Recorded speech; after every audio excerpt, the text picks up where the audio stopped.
குரு பிரம்மா குரு விஷ்ணு குரு தேவோ மகேஸ்வரக குரு சாட்சாத் பரபிரம்மா தஸ்மை ஸ்ரீ குருவே நமக. கடவுள் அருள் டிவி யூடியூப் சேனல் நேயர்களுக்கு யோக பிருந்தாவின் வணக்கங்கள். வாழ்வில் எல்லோரும் எல்லா வளமும் பெற்று வாழ வேண்டும். இப்ப நம்ம சித்ரா பௌர்ணமியை பத்தி ஒரு அலசல் என்ன அப்படின்னா, அதன் சிறப்பு என்ன, முக்கியத்துவம் என்ன, அதை பத்தி பார்க்க போறோம். சித்ரா பௌர்ணமி அப்படின்னா எல்லா பௌர்ணமி நாட்களும் சிறப்பு தான். ஆனா இந்த மேஷ ராசியில சித்திரை அப்படின்ற ஒரு தமிழ் மாதம் வரும். அதுல வரக்கூடிய பௌர்ணமி மிக சிறப்பு வாய்ந்தது. இந்த சித்திரை மாதத்தில் வரக்கூடிய பௌர்ணமிக்கு ஒரு தனி சிறப்பு இருக்கு அப்படின்றது அந்த காலத்துல இருந்தே சொல்லப்பட்டு வருகிறது.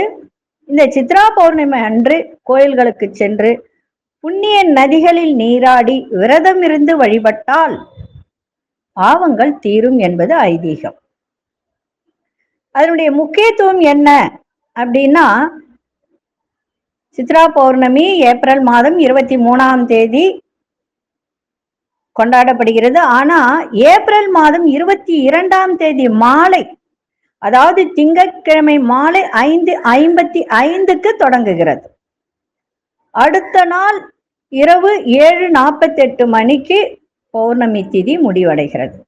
பொதுவா ஒரு நாள் தொடங்கும் போது என்ன திதியில் தொடங்குகிறதோ அந்த திதியே நாள் முழுவதும் கணக்கில் எடுத்துக்கொள்ளப்படும். ஆனா பௌர்ணமி திதி 22ஆம் தேதி மாலையே தொடங்கினாலும் 23ஆம் தேதி சித்ரா பௌர்ணமியாக கொண்டாடப்படுகிறது. இந்த சித்ரா பௌர்ணமிக்கு என்ன நமக்கு செய்தால் நமக்கு நல்ல பலன் கிடைக்கும் அப்படின்னு பார்த்தீங்கன்னா, முதல்ல பாவ புண்ணிய பலனை அறிய சிவபெருமான் பார்வதி மூலம் தங்க பலகை கொண்டு வர சொல்லி அதில் சித்திரம் அமைத்தார். அதை பார்த்து வியந்த பார்வதி இந்த சித்திரத்தை பேச வைக்க வேண்டும் என்று சிவனிடம் வேண்டினார். சிவனும் என்ன செய்தார், மந்திர உபதேசம் செய்து அந்த சித்திரத்திற்கு, சித்திரனா படம் வரைதல் இல்லைங்களா, பேசும் சக்தியை கொடுத்து அதற்கு சித்திர புத்திரன் என்று பெயரும் வைத்தார். இந்த சித்திர புத்திரன் சித்தா, அதாவது சித்திரை, சித்ரா பௌர்ணமி நாளில் அவதரித்தார். அதனாலதான் அண்ட சராசரங்களில் உள்ள அனைவரின் பாவ புண்ணிய கணக்குகளையும் தினமும் தனக்கு தெரிவிக்கும்படி உத்தரவு பிறப்பித்தார். யாரு? சிவபெருமான். அதன்படி சித்திரபுத்திரர் யமலோகத்தில் இருந்து கணக்குகளை எழுதி வருகிறார். எனவேதான் இந்த நாளில் விரதம் இருந்து அவரை வணங்கினால் அவர் மனிதர்களின் பாவ கணக்குகளை குறைத்து நற்பலன்களை வழங்குவார் என்பது அந்த காலத்தொட்டே நம்பிக்கையாக வழிபாடு செய்து கொண்டு வருகிறார்கள். இந்த சித்ரா பௌர்ணமி நாளில் சித்திரகுப்தரை ஏன் வணங்க வேண்டும்? வணங்குவதன் மூலம் நம் எண்ணத்தில் பாவம் செய்யும் எண்ணம் நீங்கி புண்ணியம் செய்யும் குணம் அதிகரிக்கும் என்று நம்பப்படுகிறது. மேலும் இந்த சித்ரா பௌர்ணமி நாளில் சிவபெருமானை வழிபடுவதுடன் முருகனையும் அம்பாளையும் வழிபடுவதும் சிறப்பு அம்சமாகும். இந்த சித்ரா பௌர்ணமி நாளில் வீட்டில் வழிபடுவதுடன் கோயிலுக்கு சென்று வழிபடுவதும் மிகவும் முக்கியம். இந்த நாள்ல கோயில்ல தெய்வங்களின் சக்தி அதிகமாக இருக்குமா. அதே மாதிரி இந்த பௌர்ணமி நாளில் குலதெய்வ வழிபாடு செய்வது இன்னும் சிறப்பு. பெண் தெய்வம் யாருக்கெல்லாம் குலதெய்வமாக இருக்கிறதோ அவர்களெல்லாம் இந்த பௌர்ணமி நாட்களில் குலதெய்வத்துக்கு சென்று பொங்கலிட்டு அர்ச்சனை செய்து, அதே மாதிரி இனிப்பு பலகாரம் எல்லோருக்கும் தானம் செய்து வந்தால் அவ்வளவு சிறப்பு வாய்ந்ததாக இருக்கும். என்ன நினைக்கிறோமோ நடக்கும். அதே மாதிரி இந்த நாள்ல கோயிலுக்கு சென்று வழிபடுவதன் மூலம் நம் பிரார்த்தனைகள் அனைத்தும் நிறைவேறும். இந்த நாளில் கோயிலுக்கு செல்வதால் அங்குள்ள நேர்மறை அதிர்வலை நம் மீது படுவதால் அது நம் வாழ்வில் நேர்மறை தாக்கத்தை ஏற்படுத்தி நமக்கு நல்ல வாழ்க்கை கிடைக்கும் என்பதுதான் நம்பிக்கை. சரி, ஒருவேளை கோயிலுக்கு செல்ல முடியல, என்ன செய்யலாம்? வீட்டிலேயே பௌர்ணமி பூஜை செய்து வழிபடலாம். எப்படி? வீட்டை முந்தைய நாளே சுத்தம் செஞ்சுட்டு பௌர்ணமி அன்று அதிகாலையில வீட்டின் பூஜை அறையில் உள்ள சாமி படங்களுக்கு பூக்கள் வைத்து அலங்கரித்து விளக்கேற்றி சர்க்கரை பொங்கல் வைத்து நெய்வேத்தியம் படைக்க வேண்டும். இந்த சித்ரா பௌர்ணமி நாள்ல கிரிவலம் வருவது மிக சிறப்பு. அது என்னைக்கு வரணும்? திங்கட்கிழமை மாலையே கிரிவலம் வர வேண்டியது அவசியம். மறுநாள் இரவு 8 மணி வரை கிரிவலம் செல்லலாம். சரி, இதுல இன்னொரு விஷயம் இருக்கு. அந்த காலத்துல எல்லாம் பாத்தீங்கன்னா இந்த சித்ரா பௌர்ணமி இதுல என்ன செய்வாங்க அப்படின்னா, அந்த ஓலைச்சுவடின்னு ஒண்ணு இருக்கும் இல்லைங்களா? அந்த ஓலைச்சுவடியில ஒரு விஷயத்தை எழுதுவாங்க. எப்படி எழுதுவாங்கன்னா, இப்போ அந்த காலத்துல ஓலைச்சுவடி இருக்கும், இன்னைக்கெல்லாம் ஓலைச்சுவடி இருக்கா? இல்லை இல்லையா?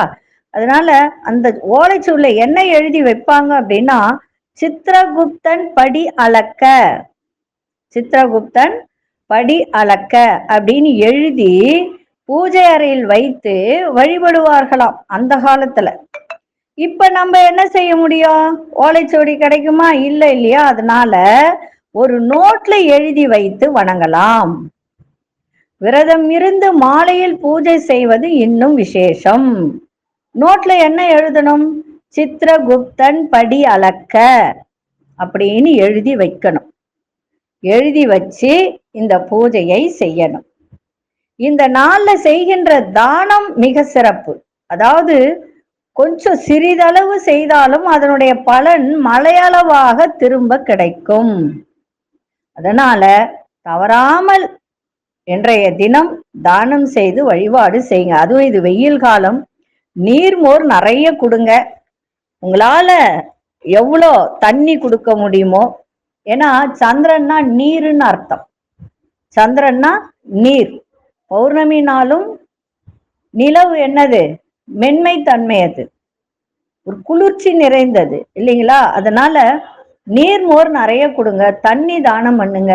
அதே மாதிரி நீருள்ள பழங்கள், இந்த தர்பூஸ் பழம், அது இந்த கிருணி பழம் அதெல்லாம் விற்கிது, அதெல்லாம் வாங்கி கூட நீங்க அரிஞ்சு பத்த போட்டு நீங்க தானமா கொடுக்கலாம். அதே மாதிரி தயிர் சாதம் தானமாக கொடுக்கலாம். அதே மாதிரி காஞ்சிபுரத்தில் உள்ள சித்தகுப்தர் கோயிலுக்கு சென்று தீபம் போட்டு வழிபாடு பண்ணலாம். ஏன்னா இந்த சித்திரகுப்தரை பத்தி சொல்லும்போது ஓலைச்சுவடியும் எழுத்தாணியும் கொண்டவர் தான் சித்திரகுப்தர். சரிங்களா? அதனால காஞ்சிபுரத்துல பாத்தீங்கன்னா கர்ணாம்பாள், இவரது மனைவி பெயர் என்ன அப்படின்னா கர்ணாம்பாள். காஞ்சிபுர கோயில்ல இவர் கர்ணாம்பாள் சமேதராக காட்சி கொடுக்கும் உற்சவ மூர்த்தியாக உள்ளார். கர்ணம் என்றால் கணக்கு பிள்ளை. கர்ணத்தின் மனைவியாததால் இவரை கர்ணாம்பாள் என்று சொல்கிறார்கள். அதே போல பாத்தீங்கன்னா, சரி, நிறைய பேர் காஞ்சிபுரம் போக முடியல, என்ன செய்யறது? திருவண்ணாமலை கிரிவலம் செல்லும் போது திருவண்ணாமலையில் சித்திரகுப்தன் விசித்திரகுப்தன் என்று இருவர் சன்னதி உள்ளது, அங்கு சென்று வழிபடுங்க. அதே மாதிரி சிவாலயம் சென்று வழிபட்டாலே சித்திரகுப்தரின் அருளை பெறலாம் என்பது உண்மை. சரிங்களா? அதனால இன்றைய தினம் சப்போஸ் உங்களால இந்த வெயில் அதிகமா இருக்கிறதுனால வெளியில செல்ல முடியல அப்படின்னு சொன்னால் வீட்டிலேயே நீங்க பௌர்ணமி பூஜையை செய்யலாம்.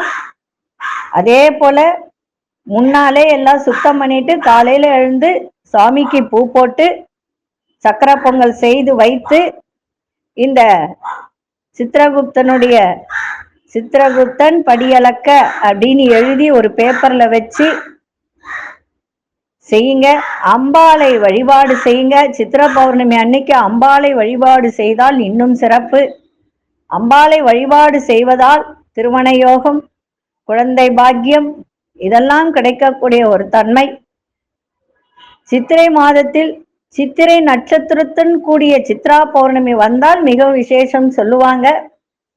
அதனால இன்றைய நாளை சிறப்பாக கொண்டாடுங்கள். யார் யாருக்கெல்லாம் என்னென்ன வேணுமோ அதை நினைத்து அந்த பூஜை புனஸ்காரம் செய்தால் நிச்சயமாக எல்லா விதமான சுகபோகங்களும் கிடைக்கும். சித்ரா பௌர்ணமி அன்று அம்பாளை வழிபாடு செய்வதால் திருமண யோகம், குழந்தை பாக்கியம் கிடைக்கும். அதே போல சித்திரை நட்சத்திரத்துடன் கூடிய சித்ரா பௌர்ணமி வருவது மிகவும் விசேஷமானது. முருகப்பெருமானையும் வணங்குவது இன்றைய நாள் மிக சிறப்பு. இன்றைய நாள் சித்திரகுப்தரையும் சிவபெருமானையும் வணங்கும் போது நீண்ட ஆயுள், அதே மாதிரி